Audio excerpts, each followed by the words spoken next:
I get a loan or apply for a loan, and how many different types of loans are there? Well, that was a really good question, Nicole, because there's so many different types of loans. It really gets confusing for most young couples. There's conventional loans, there's adjustable rate loans, which the rates adjust every 2 or 3 years. There's FHA loans, and if Chad was ever in, or you're ever in the military, you can get a VA loan with the Veterans Administration. There's Small Business Administration loans, Farmers Home loans. And your loan broker is the person that you want to talk to see what type of loan is best for your situation.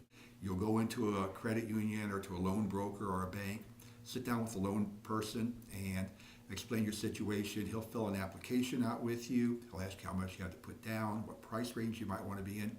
He'll want to know how much you make, what your car payments are, how many charge cards you have, your student loans.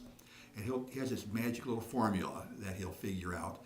And when he gets done, he'll whip it out. He'll say, "Oh, look, you can afford $5 million."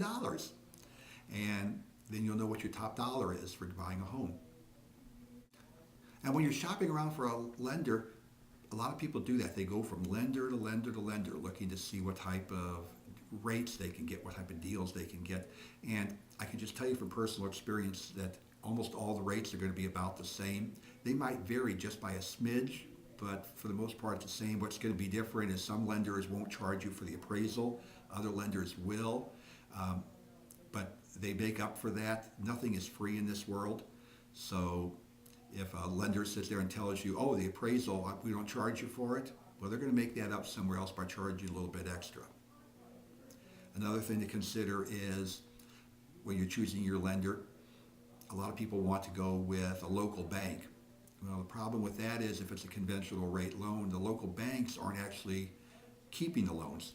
They will make the loan for you, it'll be in their name, and then about 2 or 3 months after you've been making payments, they'll sell your loan to a big company and you'll make payments to somewhere else. So don't let the fact it's a local bank or a national bank keep you from going there. You go wherever you feel most comfortable, where your loan broker can provide you with the best deals. And you can ask him that, just how's this going to work out over 30 years? As a matter of fact, he should give you a piece of paper which will show you what your total payments are going to be over 30 years. And it'll be shocking how much you're going to pay in 30 years paying the loan off.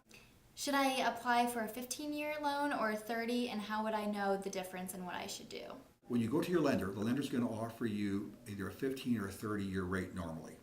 And I always recommend to young couples that they take the 30-year rate, even though you're going to pay a fraction of a percentage higher interest rate. And the reason I recommend that is because suppose that one of you gets laid off from your job, well, you've got less of a house payment if you have the 30-year rate. Now, it might not be a whole lot. It might only be $100, $200 difference, but that $200 can come in really happy when you're laid off. So if you want to pay your home off sooner, you can take the 30-year rate and just pay an extra couple $100 a month on it and knock years off the rate. The advantage of the 15-year rate is that the lenders are going to offer you a little bit lower interest rate. But the difference between that and the security of knowing that you can make your payment if you have to, that's only a decision that whoever's getting the loan can make. So you have to make that decision when you talk to your loan broker.